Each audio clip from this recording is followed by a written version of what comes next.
বাবরি মসজিদের শিলান্যাস হবে গো বলতে হুমায়ুন কবিরের তত্ত্বাবধান।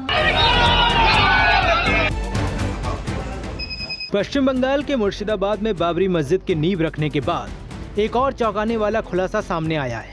दरअसल प्रस्तावित बाबरी मस्जिद के निर्माण के लिए इतनी ज्यादा राशि का दान एकत्र हो चुका है कि अब उसकी गिनती हाथ से करना भी संभव नहीं रह गया है।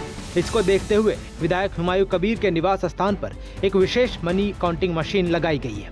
कुल 11 बड़े बड़े ट्रंक नकद से भर गए हैं, जिनकी गिनती करने के लिए करीब 30 लोग दिन रात काम कर रहे हैं।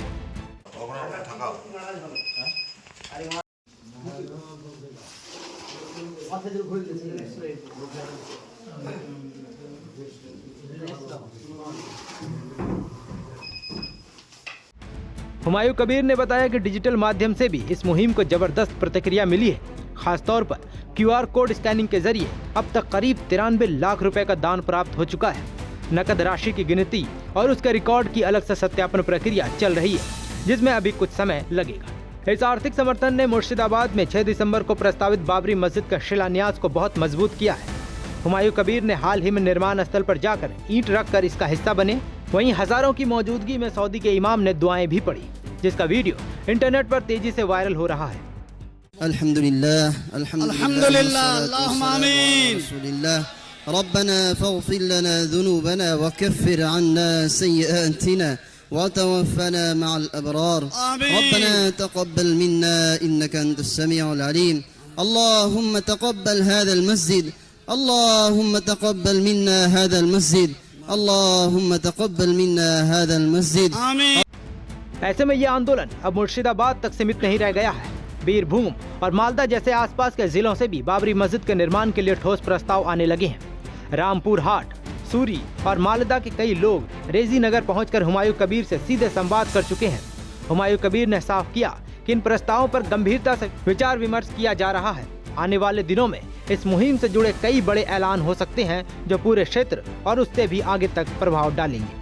मैं 1 साल पहले ऐलान किया कि मुर्शिदाबाद में बेलडंगा में एक नया बाबरी मस्जिद का नींव रखूंगी। नींव में 3 से 4 लाख आदमी यहाँ मौजूद हुआ। तो मस्जिद बनाएंगे, मस्जिद को साथ साथ मेरा कोई इस्लामिक हॉस्पिटल भी बनाएगी, एक मेडिकल कॉलेज भी बनाएगी। 300 करोड़ का प्रोजेक्ट है, वो 300 करोड़ में ये सब पूरा हो जाएगी। बहुत खुश हो। आपको बता दें कि 4 दिसंबर को तृणमूल कांग्रेस ने हुमायूं कबीर को पार्टी से निष्कासित कर दिया था। पार्टी का कहना था कि वो सांप्रदायिक राजनीति कर रहे हैं, जिसके बाद हुमायूं कबीर ने नई पार्टी बनाने का ऐलान कर दिया। 62 साल के हुमायूं कबीर ने राजनीति की शुरुआत कांग्रेस पार्टी से की थी। साल 2012 में विधानसभा चुनाव जीतने के 1 साल बाद उन्होंने कांग्रेस छोड़ TMC का दामन थाम लिया, लेकिन साल 2015 में हुमायूं कबीर को पार्टी के खिलाफ बोलने के कारण TMC से बाहर कर दिया गया। साल 2018 में हुमायूं कबीर बीजेपी का हिस्सा बन गए और मुर्शिदाबाद से लोकसभा चुनाव भी लड़े, लेकिन वो हार गए। साल 2021 में वो वापस तृणमूल कांग्रेस में शामिल हो गए। नवंबर 2024 में हुमायूं कबीर को शो कॉज नोटिस भी मिला, क्योंकि उन्होंने मांग की थी कि ममता बनर्जी को नहीं बल्कि अभिषेक बनर्जी को गृह मंत्रालय की जिम्मेदारी मिले। हुमायूं कबीर को भले ही TMC से निष्कासित कर दिया गया हो, लेकिन ये निष्कासन पार्टी सदस्यता से ही है। वो अभी भी भरतपुर से विधायक बने हुए हैं। ADR यानी एसोसिएशन फॉर डेमोक्रेटिक रिफॉर्म की रिपोर्ट के अनुसार कबीर के पास कुल 3,07,42,300 रुपए की संपत्ति है।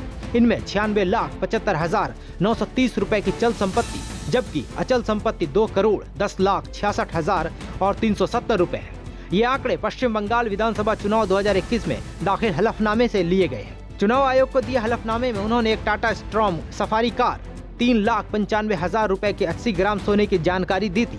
इसके अलावा उनके पास कृषि भूमि भी है। आपको बता दें कि इतिहास में दर्ज है कि बाबरी मस्जिद का निर्माण 1527 से 1529 ईस्वी में अयोध्या उत्तर प्रदेश में मुगल सम्राट बाबर के सेनापति मीर बाकी ने करवाया। ये बाबरनामा में स्पष्ट रूप से उल्लेखित है, हालांकि कुछ पन्ने गायब हैं। मस्जिद को बाबर के नाम पर बाबरी कहा गया और ये गुंबददार संरचना सफेद रेतीले पत्थरों से बनी थी। 6 दिसंबर 1992 को विश्व हिंदू परिषद, शिवसेना और बीजेपी कार्यकर्ताओं ने मस्जिद ध्वस्त कर दी, जिससे देश भर में दंगे भड़के। 2010 में इलाहाबाद हाई कोर्ट ने भूमि को 3 हिस्सों में बांटा। वहीं 2019 में सुप्रीम कोर्ट ने राम मंदिर निर्माण की मंजूरी दी। ऐसे में अयोध्या से निकलकर अब मुर्शिदाबाद में बाबरी मस्जिद को लेकर पूरे देश में तूल पकड़ता जा रहा है और इसको लेकर राजनीति भी काफी तेज हो गई है। ऐसे में देखना है कि आखिर इस बाबरी मस्जिद को लेकर आगे क्या क्या होता है। आप इस मामले में क्या सोचते हैं, हमें कमेंट्स में जरूर बताएं। नमस्कार, मैं हूं मानक गुप्ता। अगर आपको हमारा ये वीडियो पसंद आया हो तो इसे लाइक और शेयर जरूर करें और हाँ, हमें सब्सक्राइब और फॉलो करना ना भूलें ताकि आप देश और दुनिया की कोई खबर मिस ना करें। तो जुड़े रहिए हमारे साथ और देखते रहिए News 24।